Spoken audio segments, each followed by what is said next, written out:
Testing, testing. Look at this for a drink. Huh? That's what you call a beer. Hogarden, if you're interested, you're probably not. Feel like a Viking. That's a flipping... That's the old MasterChef theme, innit?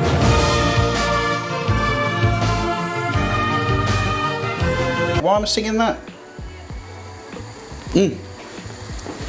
Delicious though. Tuna pasta bake. That is what we are making today. There's kind of like two ways to make a tuna pasta bake. You can have like the tomato version, or in this case, the sort of creamy, cheesy, ooey gooey one. That's the one we're going to do today. And everybody loves a pasta bake. You can kind of switch it up, put whatever you like in it. If you've got some stuff knocking about in the fridge that you need to get rid of, chuck it in, and it's cheap as chips. If you're having to watch the pennies, because you know, listen, what we've gone through the past, what, year and a half now, you know, the economy just tanked, didn't it? You know, especially in the hospitality industry. Loads of people lost their jobs, companies gone under. So now more than ever, you're probably going to be watching the pounds and the pennies, trying to save a bit of money. So if you want a nice, cheap, filling meal, this is it. It's going to feed your family, you're all going to be happy. So make sure to watch the whole video so you don't miss a step. And remember to like, share and subscribe, please do that. So let's get on with it. Tuna pasta bake, let's go. Right, okay, so I'm going to add some smoked bacon to my pasta bake. You don't have to do this, but it's just nice. It's got a nice flavour. It's going to add a bit of saltiness. And some of you might be thinking, what, flipping bacon and tuna, bacon and fish? Doesn't sound very nice. Well, you're wrong. Bacon goes well with everything, doesn't it? All I'm going to do is just cut this into little lardons. And I've just got my pan off camera. I'm going to stick the bacon in there. Cold pan. Because like we did in the carbonara video, we want to start the pan off cold so we can render some of that fat out. Fat is flavour. Don't be scared of fat. You can smell that tuna, can't you, boy? Moggs is hanging around. He does love his tuna, so I will give him a bit. And I've also got a couple of shallots. You know the drill. Take the ends off, split them down the middle, and peel them. Oh, of course you don't want to peel easily. Of course. Hello, and welcome to Master Chef. And then once they've peeled, I'm just going to slice them up. Easy. So back to our bacon then, in the cold pan. Get the heat on to, I'd say, about a medium heat. And it's quite lean bacon, so I'm going to add just a touch of oil. If you're using like streaky bacon or pancetta, you probably won't need to do this. And literally, just going to spend 5-10 minutes just getting this bacon nice and crispy. Get some of that fat out. Bacon. I've also got some water on the go, boiling rapidly, ready for the pasta. We'll get that in a second. But yes, come back in a few minutes. Well, be seconds for you. And then we'll add the shallots. Some of this tuna. Can only have a small bit though. It's got to go in my tuna pasta bake. Oh, yeah. There's no more. The rest is for me. So that bacon is now crisping up nicely. So I'm going to go in with the shallots. In there you go. And I just want to gently cook those for another couple of minutes, just so they start to go soft.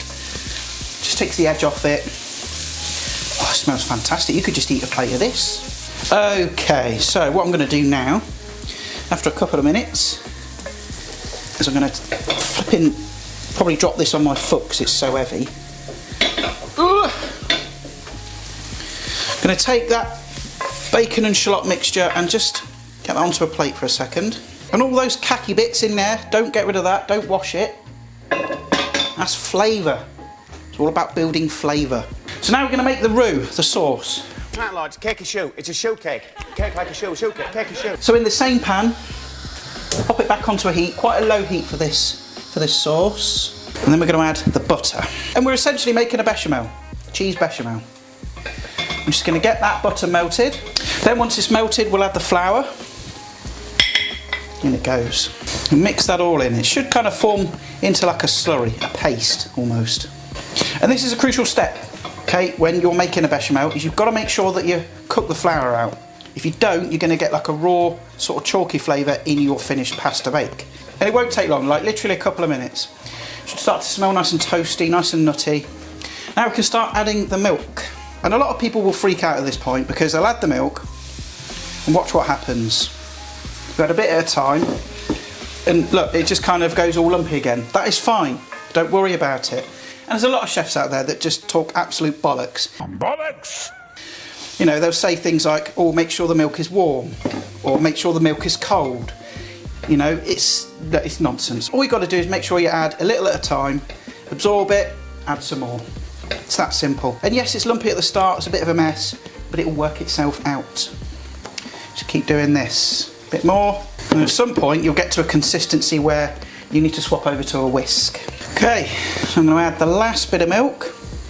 You can see that as that comes together, you keep whisking, that is lump free. There are no lumps in this sauce whatsoever. Well, there are a few little lumps in there, but that's leftover bacon and onion that I left in the pan. I'm just going to turn the heat down a touch. I'm going to add our cheddar cheese. Oh, you know this is going to be good. Can't not be. There we go. Back in with our bacon and shallot mixture as well. Now you shouldn't need any salt in there because there's salt in the bacon, but I'm going to give it a quick taste. Could do with a little bit of salt, just a couple of turns. What it does need is plenty of pepper. And that is the sauce done. Now obviously, look, you'll be more organised, you'll get the pasta on as this sauce is cooking. But listen, I'm not that smart, so I'm going to get the pasta on now. Pasta in the water. Now you're going to want to cook your pasta for about 2 minutes less than what the packet tells you. We want it slightly undercooked because we're going to finish it off in the oven to get that nice sort of crispy top, so we don't want to overcook the pasta. Super important, good tip. Well done me. Look, miss, this is a shoe. No, it's a show cake. It's a cake like a shoe. Right, so this pasta is done, okay? It's still a little bit undercooked, which is what we want. Let's turn the heat off. I'm going to get that straight into my sauce. And I've also preheated my oven. Conversions will be up on the screen. So now we need to add all the other bits and pieces. Again, this is where you can kind of get creative. Add what you like. But I'm going to add some sweet corn. One of these little diddy cans here. Here it goes. About the same amount of frozen peas. This is a great way to sneak veg into kids as well. Because you can hide the veg in that creamy cheesy sauce. Because what is it with kids and vegetables? Flipping nightmare. I'm also going to add my tuna. He's hanging around again. No, you can't have it, buddy. I'm sorry. I'll go to the shop after this and I'll get you one of your own. Okay, add the tuna. And get the tuna that's in spring water, not the tuna that's in brine or oil, because it'll be crap. And I'm just going to fold that in nice and gently, get everything coated. And look, right, this isn't Michelin-starred food. I know it looks like a big pile of sick, okay, but it won't taste like it, I promise. Okay, then on the top I'm going to add some more cheese, cheddar, of course. And now that everything's mixed up, that can go in the oven.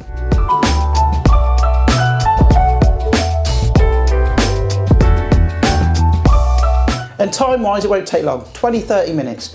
Because everything else is cooked. We just need to finish off the pasta, get the top in nice and crispy, nice and gooey, which, as we all know, my oven is bollocks, so I'm going to have to put that under the grill, for sure.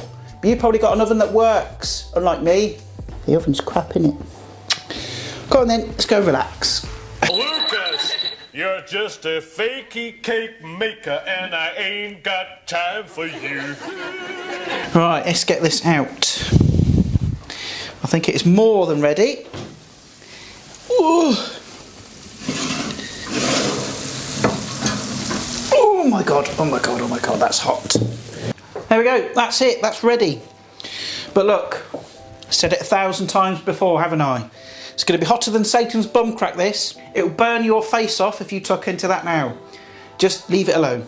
5-10 minutes is going to be fine. And then we can tuck in. Maybe I could just have that little bit. Just that little... Oh, no, no, no.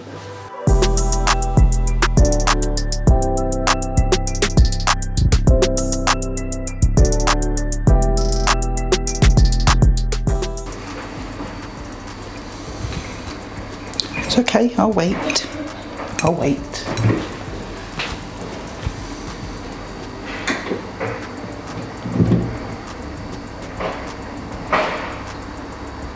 Thank you, thank you. Here we are then, tuna pasta bake. It's going with a nice big mouthful. So I've got a big gob. You can't go wrong with it. You really can't. It's a taste of my childhood. I had a lot of pasta bakes when I was a kid because they were nice and cheap, they were filling, because we were broke as F. Is it Michelin starred top quality fancy food? No. But that's not what I'm here for. This channel is about making simple, easy, good food at home. That's good, you've got to make it. But listen, there we go. That's my tuna pasta bake. Nice and creamy, nice and cheesy, nice and tuna-y. Absolute doddle to make, and it's tasty. So I'm going to wrap this video up. Thanks again for watching. If you enjoyed it, stick a like on it, share it, and do the usual thing, and subscribe if you haven't already. Oh, and just quickly, there's some stuff coming up soon, some exciting stuff. Memberships. I'm going to go back to twice weekly videos as well, so keep an eye out for that. Yeah, see you next time.